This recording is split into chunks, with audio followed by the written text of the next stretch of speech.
delicious. Thank you. Oh, how nice. This is corn, black bean, feta cheese, and watermelon, and this has quinoa in it, which is a grain. And it has veggies, oranges, apricots. Yeah, no problem. And then there's just, I don't know if you guys are involved in it. Oh, yeah. Yeah. Check it out. And clothing. I like the variety of tastes. I'm just doing the babies because I don't think they're out. I've talked to quite a few of you, but I'm Meredith Dove. I'm really glad you could all make it. I started this kind of work about 10 years ago when I started running obesity prevention groups and weight management groups for children. My training is in psychology, but of course there's a lot of thought processes that go into what we decide to do health-wise. And I've worked in Fall River for the past 5 years with children, trying to help parents teach them how to eat. And also, a lot of what we see are kids who are picky eaters.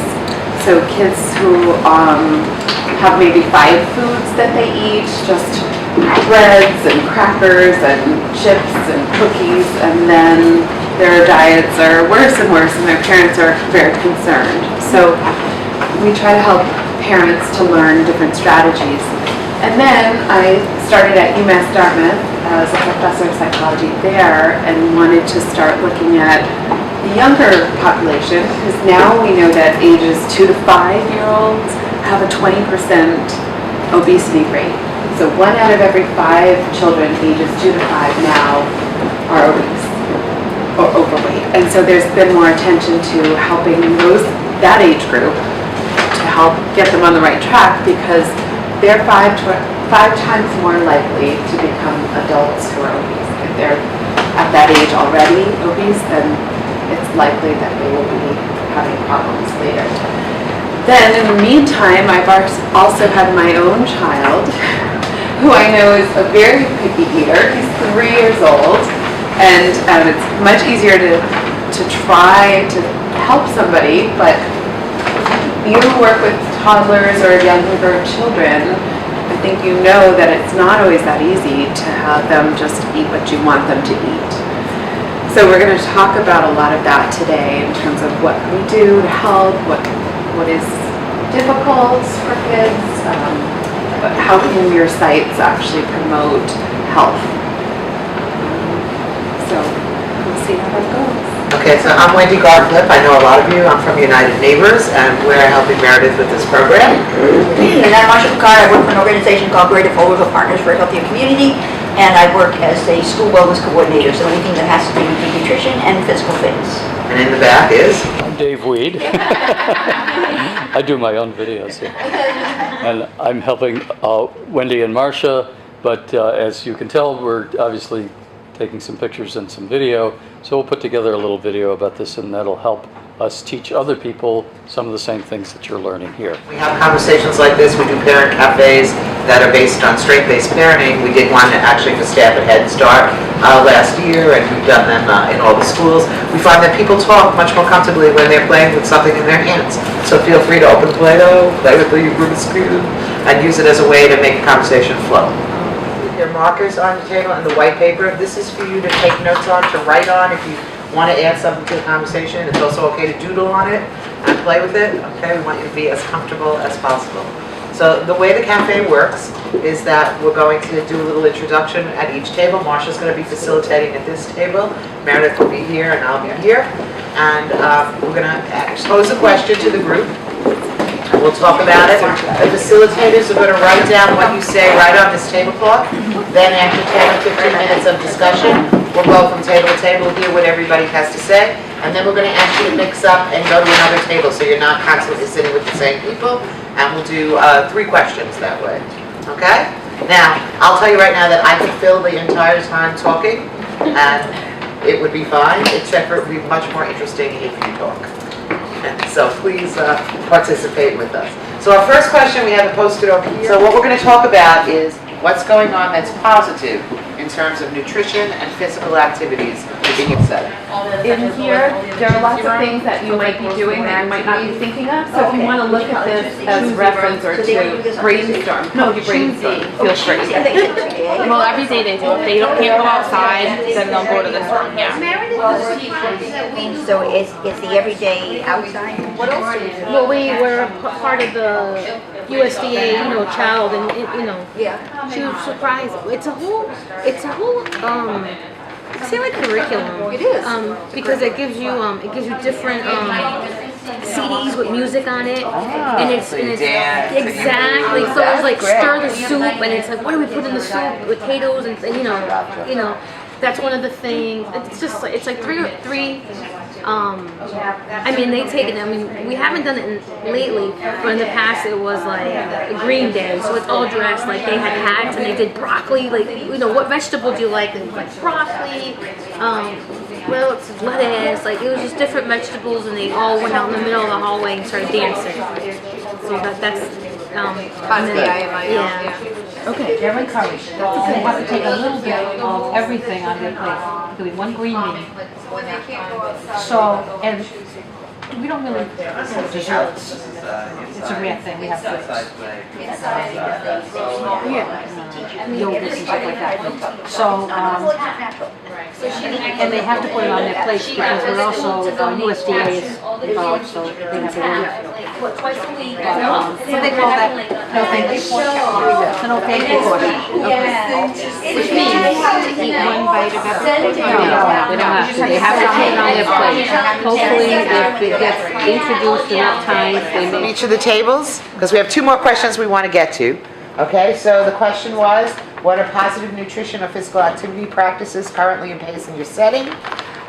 So Meredith, you want to read off what you got on your list? Let's start with you. So we have 30 minutes of planned exercise every day. Portion control, so teachers are asking children if they're still hungry, even if they are asking for seconds, and trying to get them to have more vegetables or fruits before they have the higher calorie choices. They're encouraged to eat, but they don't have to eat the foods.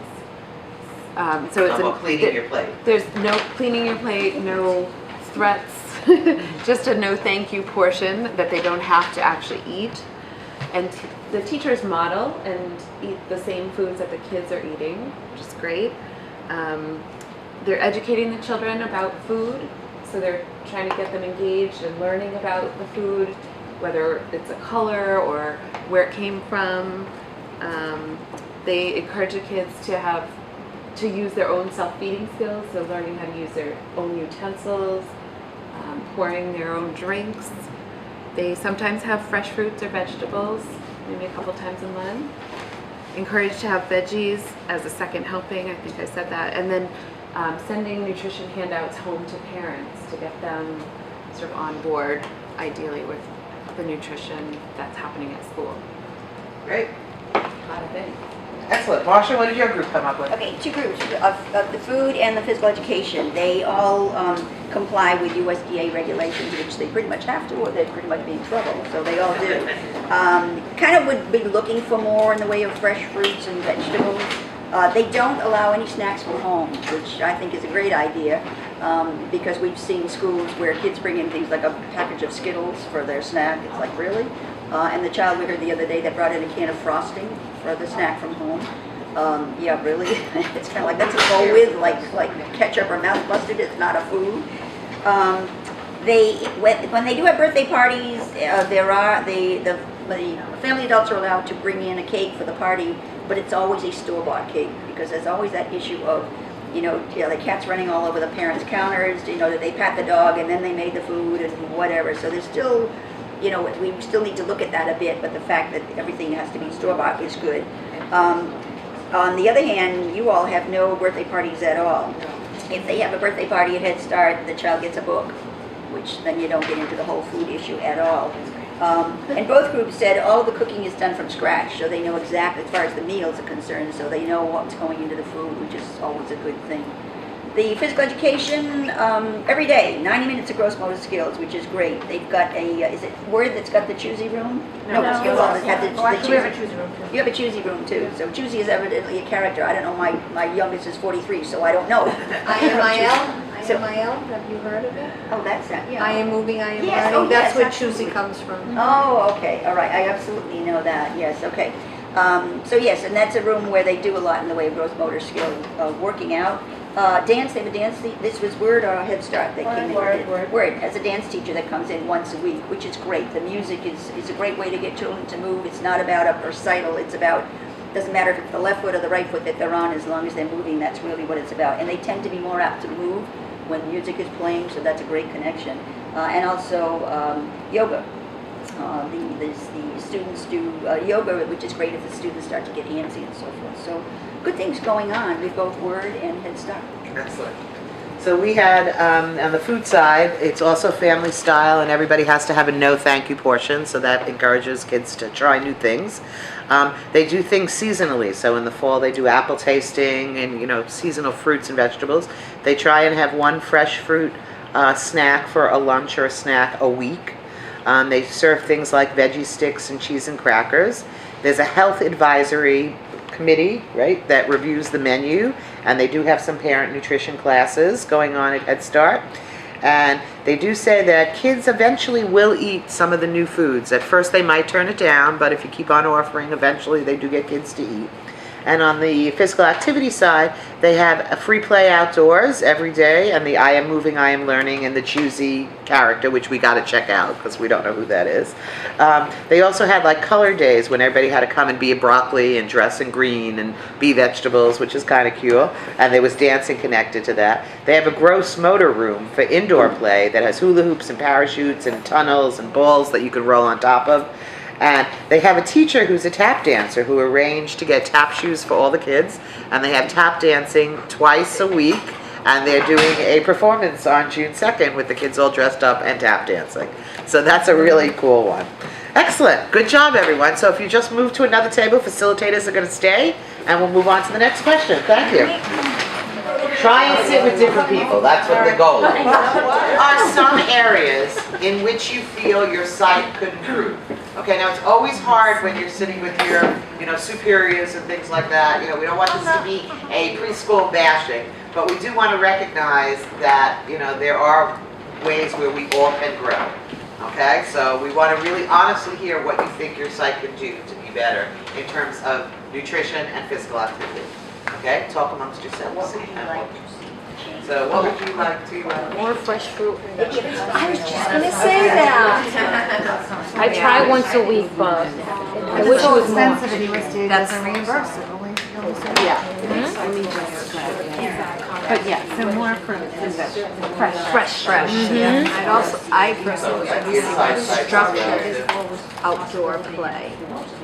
So that it's not, I know they let them go up, like go ahead, run on the jungle gym and all that stuff, but I'd like to see more organized things Especially that happening. Playworks that they do, Marshall was talking about that in the school, they do Playworks, where they divide the playground into zones and they want to do an activity, it's like a planned activity. Yeah, I like that idea. I know new equipment or things that the children can play with instead of just running in an open grass field. They had the bridges or the hula hoops or any of the Money too, but I know they're working on, some of the budgets. It's all about money. You do a lot with money. I think too, they're not doing their children any. But I think too, I think a lot of our parents need suggestions, try not to, with soda and different things. So maybe some creative snacks or things that they can eat. It's not an expensive thing, and things that the children, they're going to fill up, but they're not going to be looking for something else to eat. Right, and then But it would be a process. it would be a process with working with the parents all the time. And it's exactly what you said at the beginning, it's ongoing. That's extremely important. I think that's a great idea. There are so many things that we eat as adults that our children would eat if we just gave them. No one chews their food enough, which would be good to teach the kids even while they're eating. Count to 20. Chew your food 20 We do that. times. We do 20 times, and then because some kids are just, eating like this, and because small bites. they haven't eaten with a fork and a knife. You tell your brain that you're eating more. And some kids, Right, go some slower. kids, the 3-year-olds, the mothers are still feeding them. Yeah, and we see that when the mothers come in and they're sitting there, come on, you can eat, and they feel like, so really, it's And not. what about the whole idea of cleaning plates? Do you make children No, clean we their have no plates? thank you portion. Yeah. Even if they do go to McDonald's though, and you can't really, they're gonna go to McDonald's or Burger King. Take half of their bun off. Take the whole bun off. Right, you could. Okay, we're going to close it down now and we'll see what we came up with. What are some areas in which you feel your site could improve? So Marsha, why don't you start and let's hear what you got.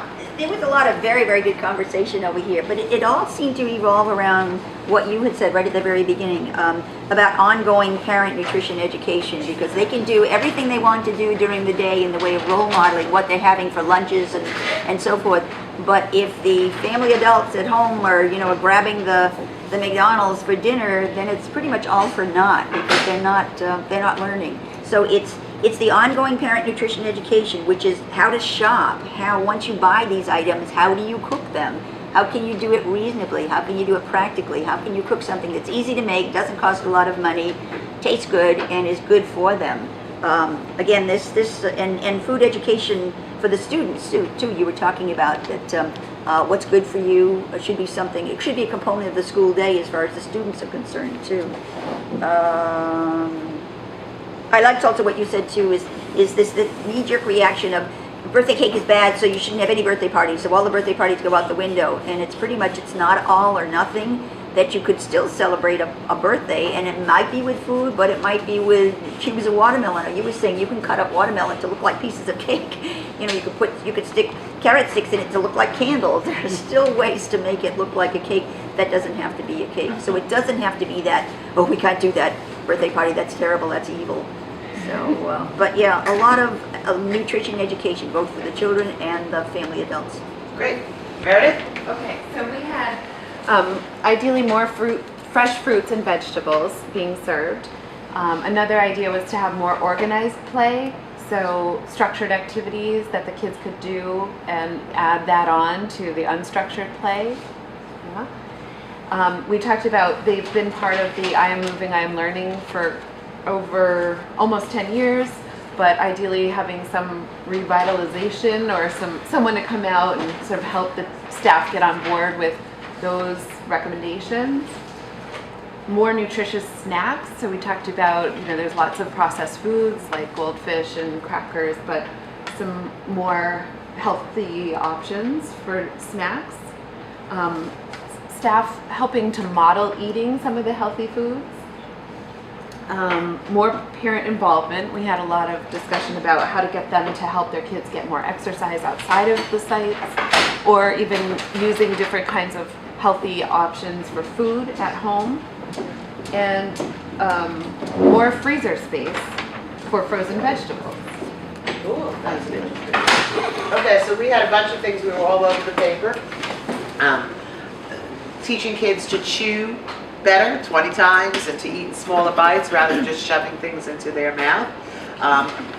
Nobody's doing the clean your plate, everybody's doing the no thank you portion, which is great. And we did say a number of times that every center is different, so some of these apply to one center at Head Start, or one center has different things. Parent-kid cooking classes combined together, incorporate more fresh fruits and vegetables. Someone suggested that we look at day-old vegetables, especially if we're going to be cutting things up, so that they don't have to be that perfect thing. Finger foods, kids love to dip, so to find alternatives to dip into. Kids cooking classes. They do a Cooking Matters. What school's doing Cooking Matters? Your school? We did it last year. Right, so that's an early Head Start, which is a nice cooking curriculum. Head Start, some of the sites don't have a lot of outside or inside play sites because of the sites they're in, so they need more creativity with their indoor movement. And they think the teachers should dance more with the kids. They need a safer environment and sometimes safer equipment rather than open fields. And they did talk a little bit about what's on those, the ground covers. So the wood chips and you know, that kind of stuff, and that sometimes neighbors bring their pets to use to walk their pets in the play yard, so that in the wood chips there's all kinds of pet refuge. They talked about having an outdoor garden and maybe to survey the kids and the teachers, because there's a lot of repetition of food, and not every kid likes tuna fish in the classroom, but if you keep on having tuna fish all the time, that's a problem. Some sites don't have good playgrounds, and some sites could benefit from outside toys and safer equipment. Mini golf was mentioned, and something that was mentioned which I thought was interesting is that this population of parents sometimes does a lot of walking with their kids. So how can we take that, which is already a positive, and incorporate that in what we're doing in the preschools? Okay? Yep. I just ask that you Google Go Noodle. It's an online program that's extraordinary that they're doing in some of the schools, where they call them brain breaks. So when the kids are doing a lot of academic sort of things, they're funny characters, and you talk along with them, you sing along with them, and the kids move, and it requires very, very little space. But the kids absolutely love it. It's called Go Noodle. I suggest you check it out. Okay, so move to your last table, and we'll wrap up with our last question. What kind of support or training would help your site implement healthy nutrition and physical activity practices? Okay, so talk amongst yourself, and we'll debrief in a bit. I feel like sometimes the kids aren't really involved with it. Like I like how you guys do that word learning the dance it's not us. So you know, they get bored of seeing the teachers all the time, so she's it's exciting and ideas and stuff just come in and they really like it. So you can pull from outside resources. Right. So like bringing in different kinds of people who have different skills. Yeah. Teach the kids. Yeah. Sports or a dance person, yoga. I'm sure they could do archery for kids, different things like that. Do you think that's something that teachers could do, or you think that it should be definitely something outside? I think if the teachers had like the training, or like the kids would get more excited to somebody. Yeah. Okay. Yeah, that's a big part. Right. So excited to get out. It would have to be a free process. Rejuvenate our staff with the IMIL. We had a big training maybe over 5 years ago. We need to get them pumped up again.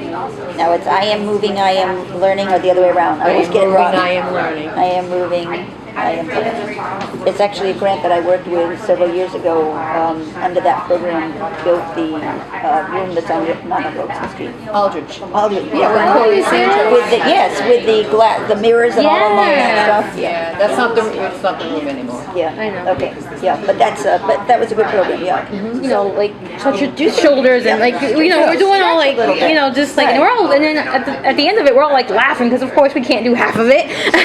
But you moved. Yeah, when you moved and we were laughing and we come back and we're like all right, we're ready to learn again. You know, you really are.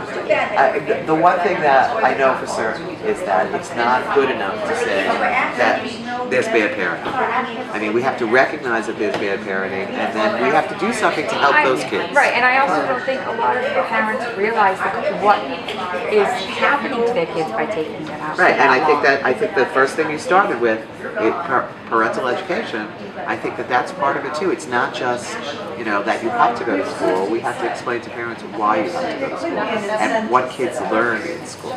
That in kindergarten it's not just play. In preschool it's not just play. That we're learning all kinds of things that are building a lot of skills that will develop as your child gets older. Okay, let's close it down and see what we got here. Okay, so I'm going to go first with my group this time. So we had a lot of great conversation. So I think the thing that we kept on coming back to over and over and over again was ongoing parent. First we said nutrition, but then as we got to the end, we got into a more philosophical place, ongoing parent education about the importance of school, the role school plays, showing up at school, mirroring the things that happen in school so that it comes at home. So not just nutrition education, but the whole gamut of things. Food is the hook, or a raffle, so we know that that does bring parents in. Somehow exposure to new food. Kate said that we exposed her to a whole bunch of new foods today, and that was a good way to do it, so that we should do that. Showing by tasting and cooking. So, showing that turkey can be used in place of beef, and, that there are vegetarian options that we can use. And everyone agreed that staff needs more training in cooking, in food preparation, in nutrition, educate them through cooking classes. We also talked about the fact that the way you serve the food, name the food, cut the food, a cool name, sometimes makes the difference. The quinoa salad we had in the oranges today, we call it quinoa jewels. And kids want to have jewels for lunch, that's very, very different than saying quinoa salad, kind of thing. A physical education teacher to come in regularly to the classrooms and do real physical education work with the students and with the teachers for more structured play, to train teachers in new games, and to train teachers that playground time doesn't mean teacher break time, so that they can be more involved in that, and more organized and creative games, more creative ways for indoor movement, more outdoor equipment. It was mentioned that the kids love the little bikes, but there's not enough for all of them to play in the bikes, and even though that's a good exercise thing for them to do. A recognition of the fact that kids don't have outdoor space very often at home to play, so the only time they're playing with outdoor space might be when they're in school. They might be going home to the third floor of an apartment where they don't have a backyard. Enough equipment for different things on different days. So in other words, that everything doesn't go out every day, that on Tuesdays we bring out the bikes, and on Thursdays we bring out the seesaws, and the weather ball, or whatever we have, so that there's always something exciting and different happen. A lot of talk about parents not really invested, and there's no requirement for them to actually have to show up, or parental expectations, perhaps parental contracts might help. So that's what we got. Okay, Meredith, what do you got? Okay, so we had a lot of the similar kind of ideas, but more specifically with staff, we talked about educating them on how to engage the kids in physical activity outside rather than talking on the playground with each other. Sort of how to get the kids interested in engaging in a physical activity. Also, parents, having classes for parents on nutrition. Having staff also learn about ways to use food as an activity, so that kids can see the staff preparing a food and they can serve it as a snack, but making something like hummus or a smoothie, something where the kids can get involved and then have the snack afterwards. Healthier ideas for snacks, so like we talked about before, some more ideas. More training for staff on the I Am Moving, I Am Learning program, and what to do with those CDs and all the other things that might have come along 10 years ago. Having staff learn how to encourage the kids to engage in healthy eating, so what specific strategies that they can use to help the kids actually take a bite of that green bean, what works and what doesn't work, and more resources for indoor play. So what could they do, kind of like the Go Noodle, some other resources to help teachers come up with activities for the kids to do inside. Good job. Marsha? It's always hard to be last. A good group. They're all good groups. It's clear you all have a passion for what you're doing, and this has been a pleasure. I've enjoyed this a whole lot. I don't know what you got out of it, but I've really enjoyed it. Some of the same themes, but interestingly enough, this group, when they were talking about the training, said that they'd really like it to be the teachers and the nurses and the family adults all together. So pretty much you're all singing the same song when you get out into whatever role you're playing within your early childhood program. And that's also reinforcement for things that they should have been learning or had learned a while ago. A lot about the rejuvenation of the I Am Moving, I Am Learning program, particularly in the light of the fact that there are some new teachers that have come in. And those who have been there for a while always need that kind of like, okay, that boost. Oh, that's right, this is what we were doing. It was also mentioned that maybe there's a possibility of building movement, or the necessity to have movement as a part of your daily activity, as part of the teacher evaluations. If the teachers have to go through any kind of evaluation, that be something that's also included in that. But it's also about, and they did mention about dancing more, the fact that the students really get into it.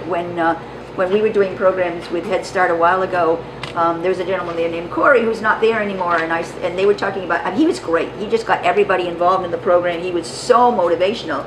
So I had said pretty much they need a Corey check.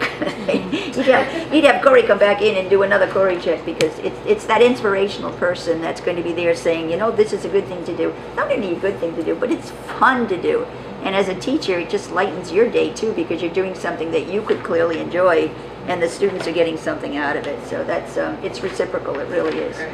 We used to have, when I taught elementary school for 30 years, and I used to call it get your yayas out. So those of you old enough to know the Rolling Stones, that's one of their Rolling Stone things.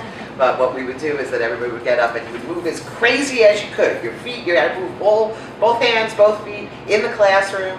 And we do it for about 3 minutes, and it would be get your yayas out time. It would be part of the schedule. And I found that once we did that, when we sat down and did serious learning afterwards, they were more apt to participate in it. That sometimes you just got to get up and move, and that really helped. Just some last minute things that we've been talking about. So we know, and I think a couple of people have said it, that it takes a kid about 10 or 11 times of trying something new before they eat it.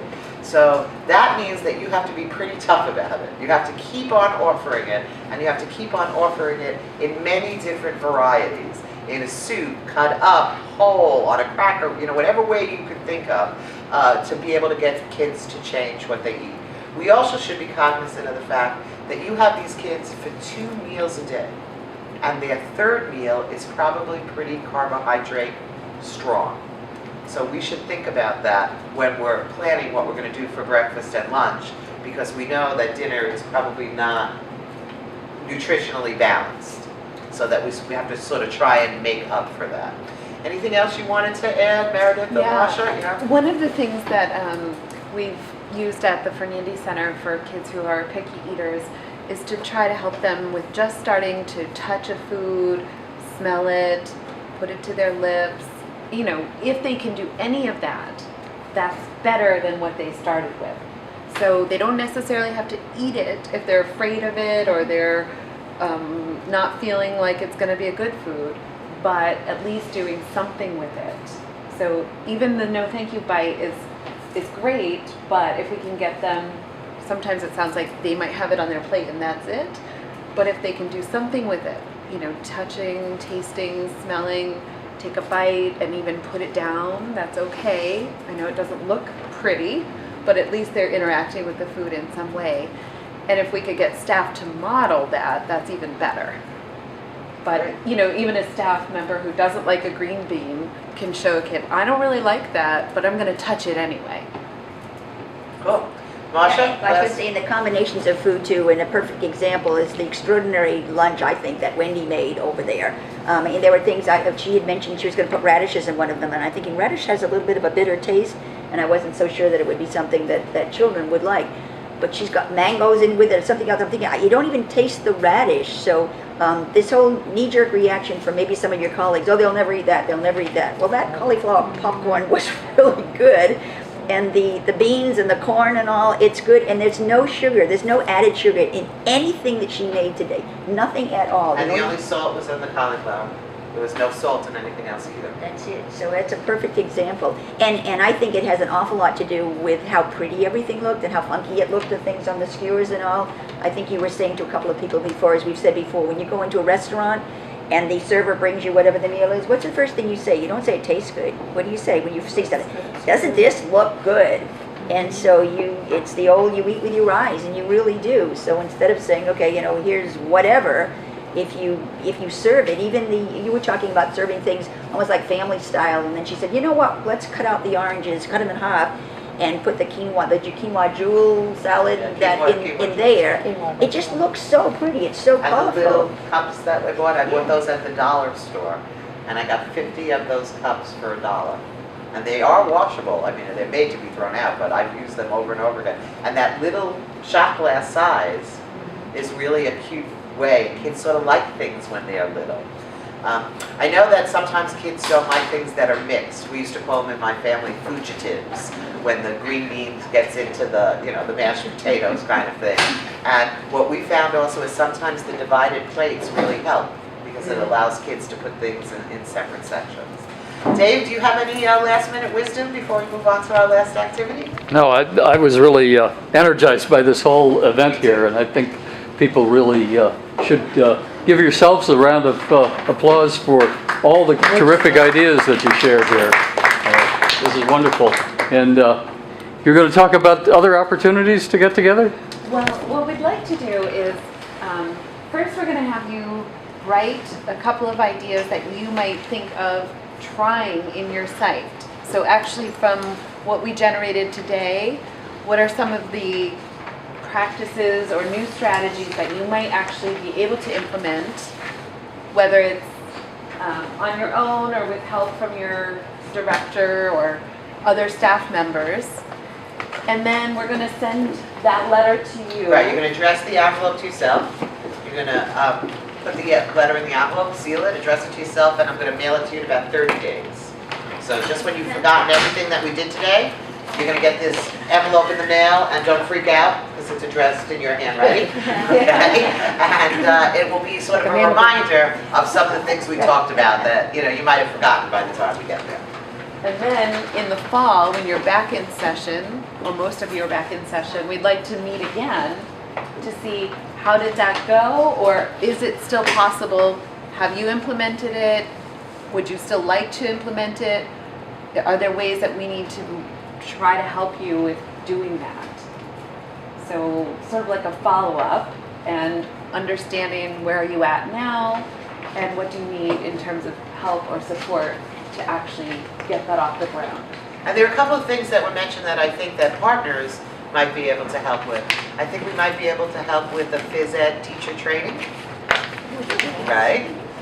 Marsha is a former phys ed teacher, but she's also our school wellness person, so she works with the phys ed teachers, and I think we could probably set something up to do that. We might be able to help, this year, it might be too late already, but for a community garden, a little garden at some of the sites, we might be able to help you connect with the people that would support you on that.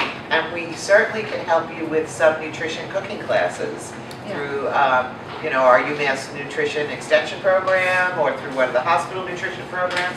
So I think that some of the ideas that you have now, we can really help you bring to fruition. The other thing is with staff, helping them learn strategies, not necessarily that they have to change their eating, but different ways of encouraging the kids to eat healthy foods. Of course, modeling is part of that, but also what to say to the kids, how to praise them for trying new foods, what kinds of behaviors to ignore during meals. So we can certainly help with that too. And we all know that culture change doesn't happen quickly. And a lot of this is culture change. So when I first came here to United Neighbors 6 years ago, they had already been doing a peace conference, our Piece by Piece, our big peace conference that we do every year. And the first year I was here, they told me that they served pizza and Coke to the kids because it was the cheapest thing to feed the kids. We had 250 kids at the conference. So I said, no, we're not going to do that. We're going to have a salad bar. And everybody said to me, oh, nobody's going to eat anything. You're going to have all this food left over. High school kids are not going to eat salad bar. They're not going to do this. They're not going to do that. And in fact, they ate everything. And they liked it. And they said they liked it. And then so it became our tradition that we only do healthy food at all of our things. And then about 2 years to 3 years down the pipe, when it was sort of known that we were only going to serve healthy food, when the kids came, one of the advisors had a program the night before, and she had some donuts left over. So unbeknownst to us, she put the donuts on the buffet table. And 3 separate kids came to me and said, "Donuts, Wendy?" Like they didn't eat the donuts, but they just couldn't believe that we actually put donuts out, and they knew it was the wrong thing on the table. And that took 3 years. So culture change does happen. So any last things, Meredith, before everybody goes? No, thank you so much for your time. This is the first time we've done this, and we hope that you got something valuable out of it. We enjoyed meeting all of you, and we really thank you for your time. Recipes for the foods that we had today.